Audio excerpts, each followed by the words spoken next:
pitched round about middle and leg, bounced a lot and left him. It was a good delivery, and perhaps he would have missed that one if it had been early in his innings. But starting to see it more, he was able to follow it across and take the outside edge in a very straightforward catch for Ian Smith.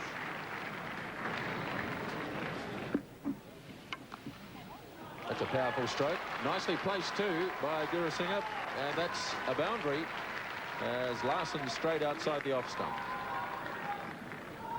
Well, that's an indication of where you don't bowl to Asanka Gurusinghe, because he played that very, very well indeed. It was too short, too wide, and he picked the gap beautifully. He hit the ball very strongly. Moved onto the front foot first, then saw that it was short, and back he went. Beautifully balanced.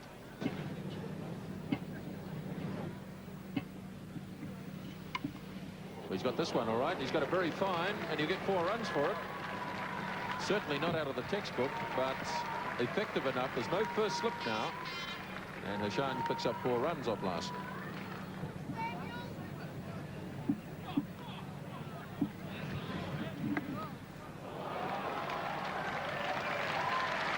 Well, he can't afford to get down there. I was just saying that he's got a lovely line on about off stump going further away, but that one he's straight down leg, Glenn, and Gurusinghe picked it up beautifully.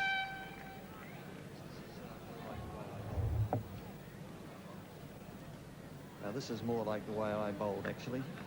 Down leg side and slow, and hit for 4. Yeah, similar pace. He might be just a little sharper than I was.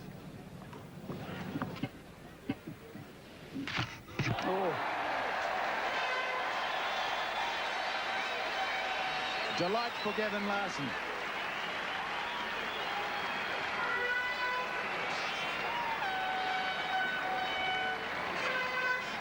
And the end of Hashan. Bowled Larson for 26. Because he's tried to hit this on the up, and it's a really good delivery. It just shows if you can get it on target. The pitch is doing something. It pitches quite a bit outside off stump, frees him up. He tries to hit it on the up and therefore creates that gap between bat and pad, and through it goes and knocks over off stump. Good delivery from Larson.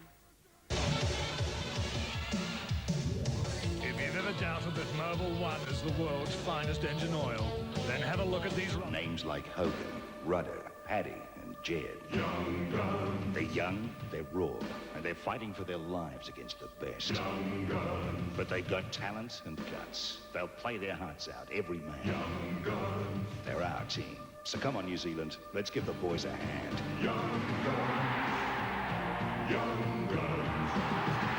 Young Guns. DB Draft Limited, proud sponsors of the New Zealand cricket team.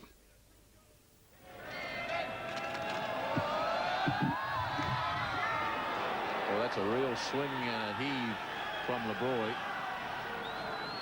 Appeal from Morrison and Crowe, but Ian Smith, who took the alleged catch, he didn't think it was touched. He's even feeling pretty good. Here's Chris Pringle now bowling to Ranatunga. That's a bold shot. Plenty of wood on that one, and that's coming right down to where we're sitting.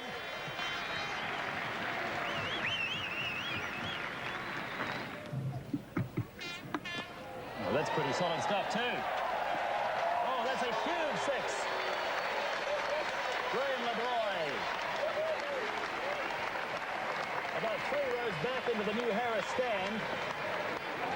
A bit of fielding by some spectators up there. Fine bowler that he is, Chris Pringle has got to expect a bit of tap towards the end of a 50-over innings. Short boundaries, of course, out through the extra cover area, which has helped LeBroy.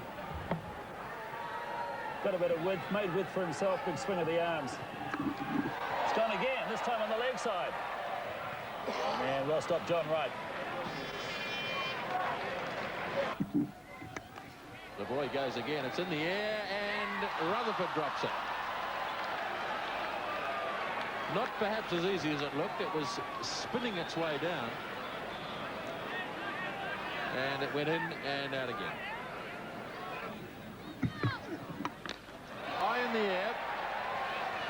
And might be safe.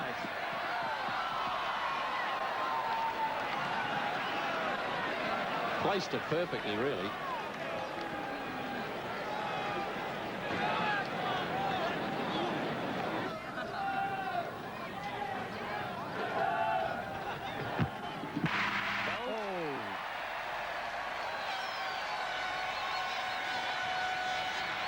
Ranatunga is out after quite a lengthy stay, bowled by Pringle for 29. So with just 1 over, 6 balls to go, Sri Lanka 171 for 8. And well done, Chris Pringle, too. A lot of fancy footwork there, trying to guide the ball, as he has during the whole of his innings. He's had 57 balls and missed that one, and to his misfortune, it happened to be straight. Disappointing for Ranatunga, but he's carried them through to the last over.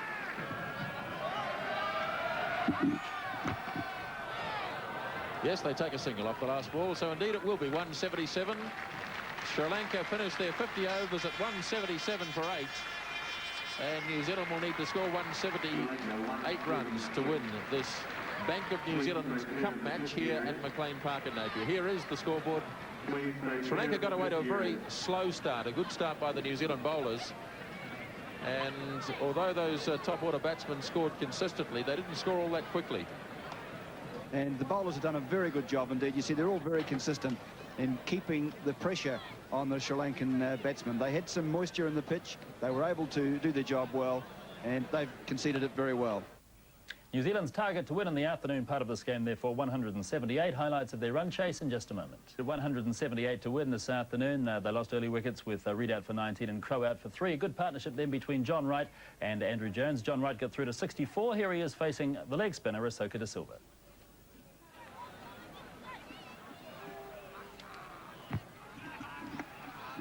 He's gone this time. Wright uses his feet. Well bowled, De Silva. Bowled it beautifully. And he's caught behind point by Ratnayaka. It was Ramesh Ratnayaka made the catch. So Wright caught Ratnayaka, bowled Asoka for 64. Well, Wright's charged again, and generally he's been able to hit it down to mid-off and mid-on and get at least a single. There, this one just skidded on with the arm a little bit. It was a bit wide of him, wide of off stump, and he didn't get close enough to it. Still tried to force it. It took an outside edge and went to Ramesh Ratnayaka. So Wright's out, and it just makes a little bit of a difference to this game now for Sri Lanka. 126 for 3. And Smith now on strike, and he's got 2 slips in with Sri Lanka. Oh, he's gone first ball. More bounce, and Ian Smith, from the first ball that he receives, gets probably the second nastiest ball of the day, and he's gone. Well, it's certainly a nasty delivery. That's really taken off. Let's watch the bounce here. He digs it in slightly short of a length, but you saw Smithy there just raise himself up. The ball flew off the outside edge and well taken by the keeper.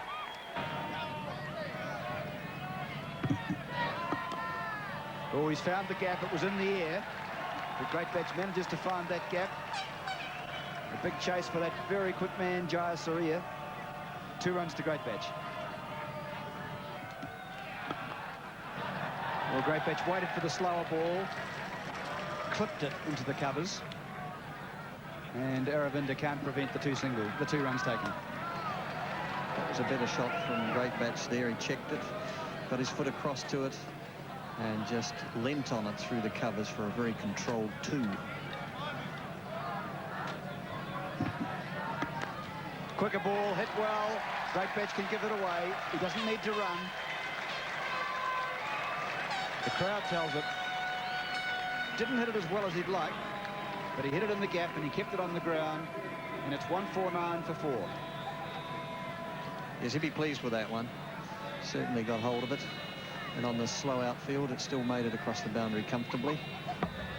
Enough width there for him to clip it in front of point for 4.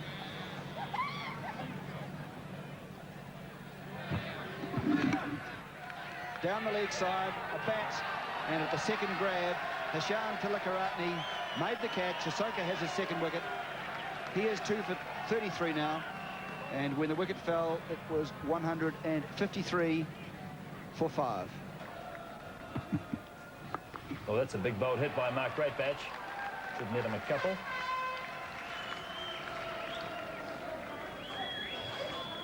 So New Zealand's edging all the time closer to victory. 178 is their target.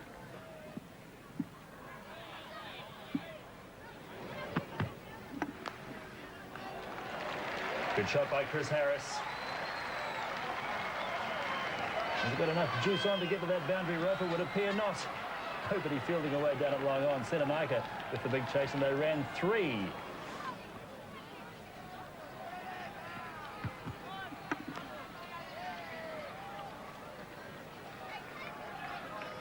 Oh, that's good running between the two of them. Harris is very quick, and he's spurred Great Patch into it. Yes, and that's an example of it not really being scoreable from, or not easily, and yet he's pushed it away through the gap and still scored 2 from what normally would be a dot ball. So 172 for 5. Now it's Napier to Great Patch. Oh, he's found that gap again. He's found it a lot today, and that was from the back foot. They think about the second, slide a wee bit, the third rather, slip a wee bit and decline it. But that means that Great Patch is starting to stroke the ball so much better now. From the back foot he went, cracked the ball through the gap.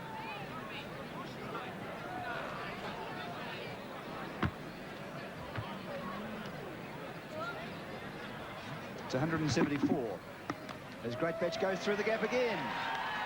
And that's through to the boundary. 174 becomes 178, and Great Patch has brought the game to a conclusion in the 43rd over. Great Patch 29 not out. Harris is 11 not out. New Zealand are 178 for 5, a 5-wicket win, which means that we've now had 4 one-day internationals at McLean Park and Napier, and New Zealand has won all 4. Comfortable victory for New Zealand, and we'll return to McLean Park very shortly with the McDonald Shot of the Day and the UBIX MVP Award. And about today's UBIX MVP Award, and this is the final decision. Remember, a UBIX MVP Award for both today and for the series. First of all, here's today's list of points, with John Wright getting 3 points and declared today's UBIX MVP to go with his Bank of New Zealand Man of the Match award. Chris Harris for his fielding and the fact that he was there at the end with 11 not out gets 2 points, and Gavin Larson with 2 for 25 from 10 overs picks up the 3rd point. Remember, we'll be keeping tabs on the points during the series, but John Wright, the early leader, and a double for you, John, with the Man of the Match and along with the MVP award. Congratulations, well batted. 64 today. You feel happy back at the top of the innings? It feels a little bit more comfortable, but normal. It wasn't exactly a raging success at number 3, but yeah, it feels, you know, I'm more used to walking out when there's 2 of us, just myself, I think. How do you rate these Sri Lankan bowlers? Well, it's a little bit different from facing the Australian attack, to be honest. You know, I think really that's one of the strengths of the Aussie side, is that they don't give you a lot to hit, and they bowl very, very straight. You know, I don't think the Sri Lankans are quite in that class. I don't think any side is really in many ways, so batting's a little bit easier. That pitch was still doing just enough, though, to keep the seam bowlers encouraged for most of the day, though, wasn't it? Yeah, there was a little bit there. You know, the odd bit of seam and the odd one, you know, a little bit inconsistent in bounce. Not really the normal Napier batting wicket, which is normally, you know, it's a batter's dream, but nevertheless, it wasn't a bad wicket. It was, you know, a reasonable wicket. John Wright, thanks very much for talking with us. Congratulations on your batting and on your awards today. John Wright, both the Man of the Match and the UBIX MVP. Time now for the...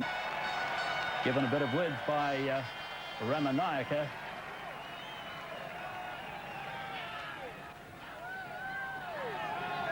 It was Graham LeBroy who was the bowler, but outside the off stump, right in the slot for Richard Reid, who really loves to play that thumping cover drive. And we've decreed that that shot was today's McDonald's action shot of the day. And it was part of that New Zealand thumping start.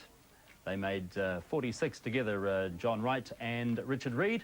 And once again, New Zealand had a fine start. And the good thing about the New Zealand batting effort today, I think in previous one-day internationals, the team itself would agree that despite the good starts they've been having, the middle order has at times struggled. Today it didn't, with Andrew Jones playing a vital role. Martin Crowe went cheaply today, sadly for him, but John Wright and Andrew Jones with a fine stand for the 3rd wicket ensured that the victory was always very much on as far as New Zealand were concerned.